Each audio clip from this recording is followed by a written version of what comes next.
Quel est le cauchemar des chercheurs? Imaginez, vous avez 6 mois pour mener votre étude. Les 3 premiers mois, vous ne faites rien. Vous prenez votre temps, vous procrastinez. Et puis soudain, la panique. Il faut que vous commandiez vos matériaux. Il faut que vous commandiez vos équipements. Et là, un collaborateur vous lâche. Il a une meilleure option et il quitte pour aller prendre de l'emploi ailleurs. Et vos données sont corrompues.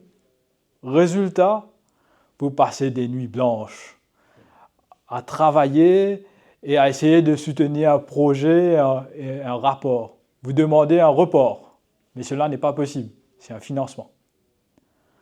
Aujourd'hui, je vais vous montrer comment éviter ce scénario catastrophe. Aujourd'hui, on va parler de la gestion efficace des projets de recherche. C'est quelque chose que tout chercheur, que ce soit dans le privé, dans le public et même dans les universités, doivent le faire. Là, je vais vous raconter une anecdote. Un doctorant en biologie a passé 3 mois à cultiver des bactéries pour découvrir que son incubateur était mal calibré.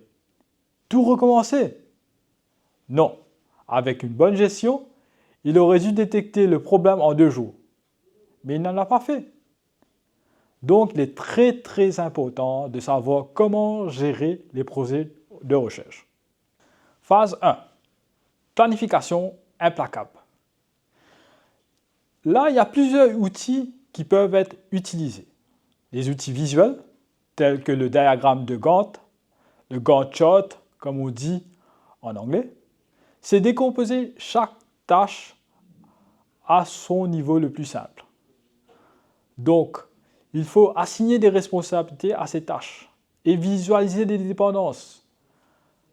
Par exemple, si j'ai à faire une expérience sur les plantes, il faut que j'achète les pots, il faut que j'achète la terre, il faut que j'achète les semences et il faut que je plante les plantes.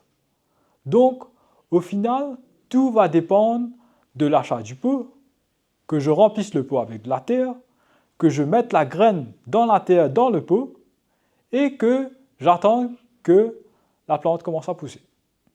Donc, il est très important de savoir les dépendances de chaque tâche envers les autres. La deuxième méthode, c'est la méthode SMART.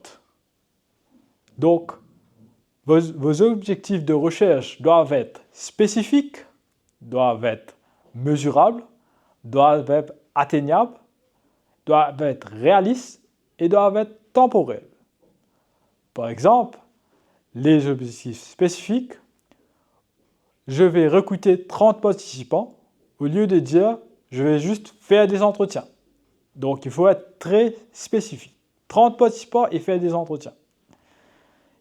Il faut aussi que vos objectifs soient mesurables. Par exemple, 5 expériences par jour, pas des expériences par jour. Donc, 5 expériences, c'est mesurable. Il faut que vos objectifs soient atteignables. Pas 100 000 échantillons avec un budget de 1 000 €, qui est irréalistique. Il faut tout simplement dire 10 échantillons avec un budget de 100 €. Cela est atteignable. Il faut aussi des objectifs réalistes. Laissez 2 semaines pour les révisions. Donc, quand vous avez un temps imparti pour faire de la recherche, disons que vous avez 6 mois pour faire cette recherche spécifique, il faut que vos objectifs s'alignent avec le temps, le budget et les ressources que vous avez pour faire cette recherche. Il faut que vos objectifs soient temporels. Donc, il faut que ça soit terminé avant X date. Donc, il est très important que vos objectifs suivent la méthode SMART. Une erreur classique. Un exemple, une équipe mauricienne a sous-estimé le temps d'importation des réactifs, parce que Maurice est une île, bien sûr, et on doit tout importer, et a dû, au final, annuler l'étude. Donc, il ne faut pas tomber dans ces pièges. Dans la prochaine vidéo, on va parler de la phase 2. Exécution sous contrôle.